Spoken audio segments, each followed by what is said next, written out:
ഇത് മാസ് മോട്ടോഴ്സിൽ നിന്നാണ് Honda deo വണ്ടി നമ്മൾ വർക്കിന് ചെയ്തിട്ടുണ്ട്. നമുക്ക് ജോബ് കാർഡിൽ പറഞ്ഞിരിക്കുന്ന വർക്ക് എന്ന് പറഞ്ഞാൽ എഞ്ചിൻ ഓയിൽ ലീക്ക് പറഞ്ഞിട്ടുണ്ട്, എഞ്ചിൻ സൈഡിൽ നിന്ന് ഓയിൽ ലീക്ക് പറഞ്ഞിട്ടുണ്ട്. പിന്നെ ഫ്രണ്ട് ഫോർക്കിൻ്റെ ഭാഗം ടീ ഫോർക്ക് മാറ്റണ കേസ് പറഞ്ഞിട്ടുണ്ട്. അതേപോലെ സ്പീഡോമീറ്റർ ചെക്കപ്പ്, മീറ്റർ മെക്കാനിസം അടക്കം മാറ്റി ചെയ്യണ കേസാണ് പറഞ്ഞേക്കണേ.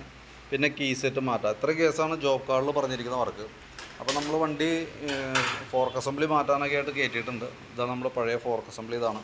അപ്പോൾ അത് നമ്മൾ അഴിച്ചു മാറ്റണ സമയത്ത് നമുക്ക് ഹാൻഡിലിൻ്റെ ബെയറിംഗ് അടക്കം നമുക്ക് മാറ്റിയിട്ട് വേണം റീസെറ്റ് ചെയ്യാനായിട്ട്. ഹാൻഡിൽ ബെയറിംഗ് എന്ന് പറഞ്ഞാൽ കോൺസെറ്റ് ചെയ്യുന്ന ഐറ്റംസ് ഇട്ടാൽ അതും കൂടി മാറ്റിയിട്ട് വേണം നമുക്ക് സെറ്റ് ചെയ്യാനായിട്ട്. അതേപോലെ തന്നെ നമുക്ക് ഫ്രണ്ടിലത്തെ കുഷൻ അസംബ്ലിയുടെ ഗ്രീൻ ബുഷും കംപ്ലൈൻറ്റ് ഉണ്ട്. അപ്പോൾ അതും കൂടി നമ്മൾ കൂട്ടത്തിൽ മാറ്റിയിടുന്നുണ്ട് കേട്ടോ.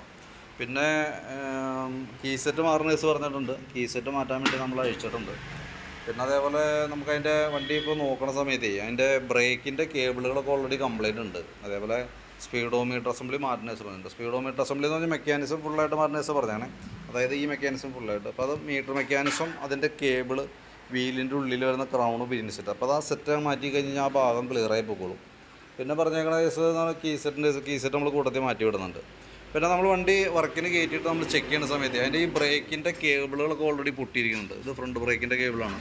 ഇത് കേബിൾ പൊട്ടിയിട്ട് തുരുമ്പിട്ട് പൊട്ടിപ്പോയേക്കണ ഈ സംഭവം കേട്ടോ. അപ്പോൾ അത് ഔട്ടർ പൊട്ടിയേക്കാണ്, ഇന്നർ മാത്രമേ ഉള്ളൂ, ഇന്നറിൻ്റെ അതിനകത്തേക്ക്. അപ്പോൾ അതിൻ്റേതായിട്ടുള്ള ടൈറ്റ് കാണിക്കും.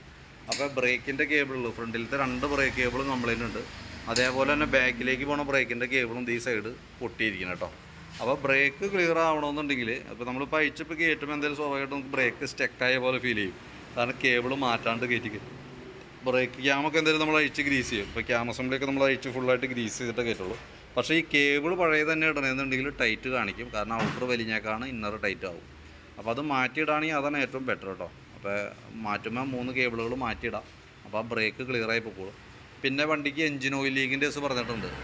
അപ്പോൾ അത് നമ്മൾ നോക്കുമ്പോൾ അവിടെ എഞ്ചിൻ ഹെഡിൻ്റെ ഭാഗത്ത് ഈ ഭാഗത്തൊക്കെ അത്യാവശ്യം നല്ല രീതിയിൽ ലീക്കേജ് കാണിക്കുന്നു. അപ്പോൾ ഇത് അഴിച്ചിട്ട് നമുക്ക് അതിൻ്റെ കവർ ഗ്യാസ്കറ്റൊക്കെ ഒന്ന് മാറ്റാം. പക്ഷേ അത് മാത്രമല്ല, അതിൻ്റെ ഉള്ളിലൊക്കെ ഇവിടെ ഓയിൽ മയത്തോട് കൂടിയിട്ട് പൊടിയൊക്കെ പിടിച്ചിരിക്കുന്നുണ്ട്. ഈ സൈഡൊക്കെ അതേപോലെ തന്നെ കാണാം, ഈ ഭാഗത്തേക്കൊക്കെ ഉണ്ട്. അപ്പോൾ അതൊക്കെ ശരിക്കും നോക്കണമെന്നുണ്ടെങ്കിൽ നമ്മൾ ഫുള്ളായിട്ട് അഴിച്ച് ചെക്ക് ചെയ്യേണ്ട കേസാണ്. അപ്പോൾ തൽക്കാലം നമുക്ക് ആ ഫ്രണ്ട് ഹെഡിൻ്റെ ഭാഗത്തുള്ള ലീക്കേജ് നമുക്ക് ഗ്യാസ്കറ്റ് മാറ്റി റീസെറ്റ് ചെയ്യാം.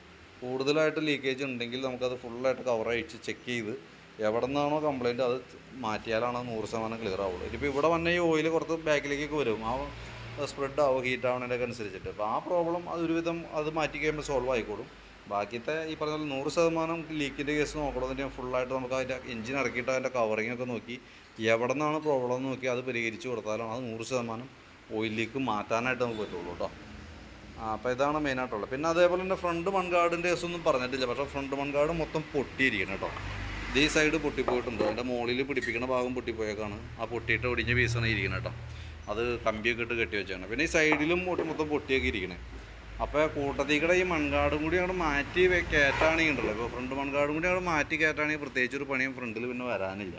ഇതല്ലെങ്കിൽ എന്താ പ്രോബ്ലം എന്ന് വെച്ചാൽ ഇത് നമ്മൾ എങ്ങനെ തട്ടിക്കൂട്ടി വെച്ചാലും പിന്നീട് ഇത് കെട്ടി വെച്ചേക്കണേ. ഇനി ആ രീതിയിൽ വെക്കണമെങ്കിൽ ആ രീതിയിൽ തന്നെ വെക്കാം. പക്ഷേ എന്ന് പറഞ്ഞാൽ നമ്മൾ അഴിക്കണ കൂട്ടത്തിക്കടെ അതുകൂടി മാറ്റി കയറ്റി പോകണമെങ്കിൽ അതായിരിക്കും കുറച്ചുകൂടി ബെറ്റർ. ഞാൻ കണ്ടപ്പോൾ പറഞ്ഞെന്നുള്ളൂ, നിങ്ങൾ നോക്കിയിട്ട് പറഞ്ഞാൽ മതി എങ്ങനെ വേണ്ടതെന്ന് വെച്ചാൽ ആ രീതിയിൽ നമുക്ക് ചെയ്യാം. ഞാനിപ്പോൾ ശ്രദ്ധയിൽ പെടാണ്ടിരിക്കുന്ന കേസാണെന്നുണ്ടെങ്കിൽ അതൊന്ന് ശ്രദ്ധയിൽ പെടുത്തിയെന്നുള്ളൂ, നോക്കിയിട്ട് പറഞ്ഞാൽ മതി. അപ്പോൾ അതിൻ്റെ ഏകദേശം ഒരു എസ്റ്റിമേറ്റൊക്കെ ആക്കിയിട്ടേ നമുക്ക് അതിൻ്റെ മീറ്റർ അസംബ്ലി, മീറ്ററിൻ്റെ കേബിൾ, ക്രൗണ് പിനിയൻ, അതേപോലെ തന്നെ ഫോർക്ക് അസംബ്ലി, അതേപോലെ കോൺസെറ്റ് വരുന്നുണ്ട്, കീ സെറ്റ് വരുന്നുണ്ട്, ഫ്രണ്ട് ബ്രേക്കിൻ്റെ കേബിളുകൾ, ബാക്ക് ബ്രേക്കിൻ്റെ കേബിൾ, അങ്ങനെ 3 ബ്രേക്ക് കേബിളും കൂടി എസ്റ്റിമേറ്റിൽ ഉൾപ്പെടുത്തുന്നുണ്ട്.